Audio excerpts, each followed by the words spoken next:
quote Israeli historian and internationally recognized expert on fascism, Ziv Sternhell, contrary to the claim that is often made, Zionism was not blind to the presence of Arabs in Palestine. If Zionist intellectuals and leaders ignored the Arab dilemma, it was chiefly because they knew that this problem had no solution within the Zionist way of thinking. In general, both sides understood each other well and knew that the implementation of Zionism could only be at the expense of the Palestinian Arabs. Hunger strike is therefore the only non-violent method of resistance open to prisoners whose sole demand is that their human rights are respected in accordance with international law. I think that all the world had seen what happened in Palestine last month and before last month in September and in October. What happened for the prisoners, because they began open hunger strike in the date of 27th September 2011. Why the prisoners began their open hunger strike? Because they want to tell the administrative prisons that they are want to be to live as war prisoners. The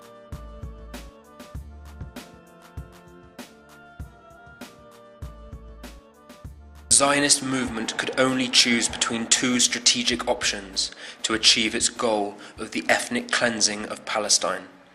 What Benny Morris has labelled the way of South Africa, i.e. the establishment of an apartheid state, with a settler minority lording it over a large, exploited native majority.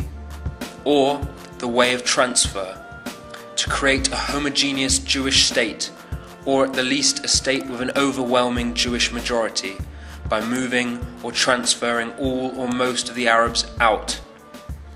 In order to accomplish the Zionist agenda, a policy of systematically racist, exploitative, repressive and illegal methods has been utilized by the State of Israel.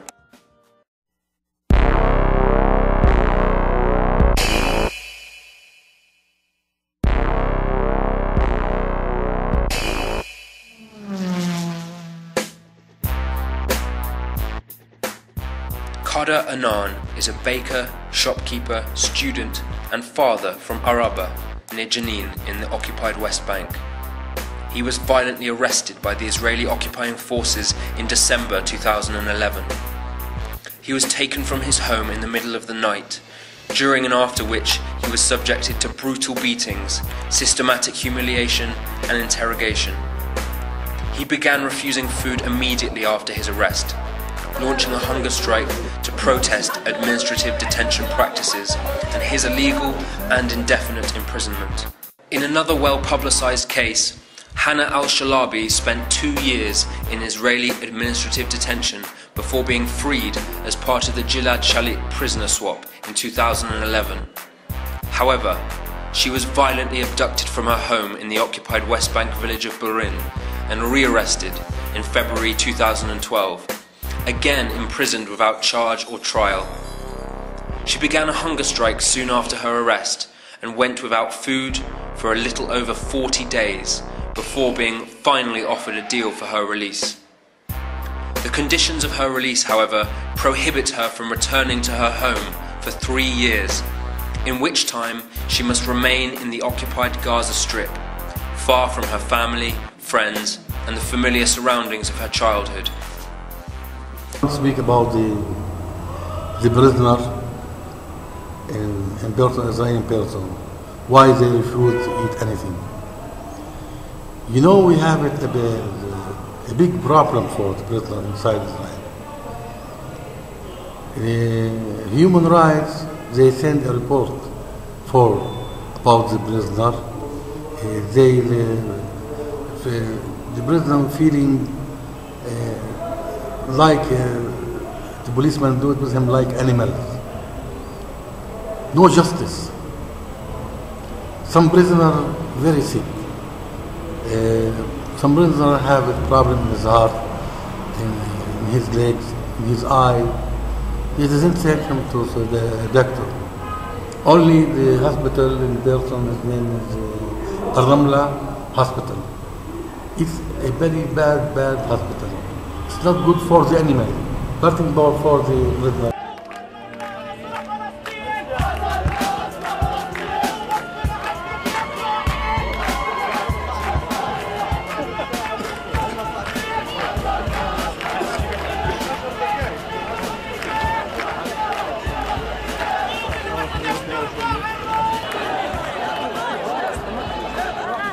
There is no example in history, the first Israeli Prime Minister David Ben-Gurion once accurately stated, that nations open the gates of its country not because of necessity, but because the nation which wants to come in has explained its desire to do it.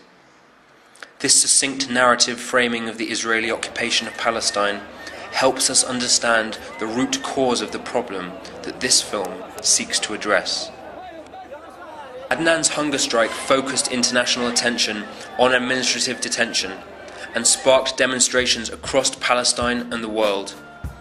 Adnan survived the longest hunger strike in Palestinian history, going 66 days with only water and salt, before reaching a deal with his Israeli jailers for release at the end of his 6-month term. It is very dangerous for them inside the prison to maybe one of the prisoners maybe will die, some of them will be illness, and the media outside, all the media outside with the prisoners. Very important that it is expensive for the director of prisons. It costs them a lot of money to return this meal back and not to take this. And it is a step of struggle inside the prisons.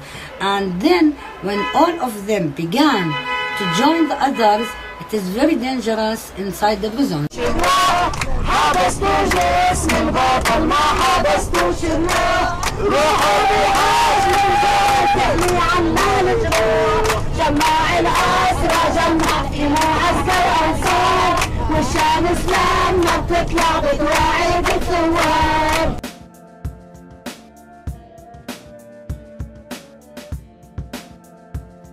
Since 1967, tens of thousands of Palestinians have been held without charge under this unjust and illegal system.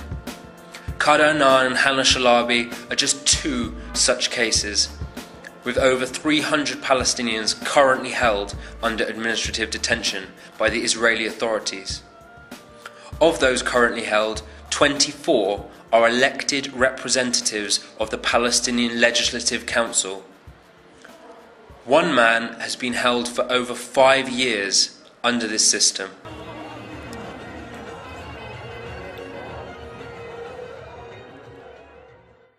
Must the prisoner refuse the food because the prisoner want a freedom, want live in life freedom. The prisoner is just animals, it's humans, and I give him my hands and told him, still refuse the food to take your dream from the Israeli military to live in peace, to return back to us, to return back to your wife, to your father, to your mother, to your son. So the Israeli director or administration in the prisons know that if the prisoners, the Palestinian prisoners, began and continue more than 10 days, so they will continue. It is dangerous for them that the prisoners will continue there.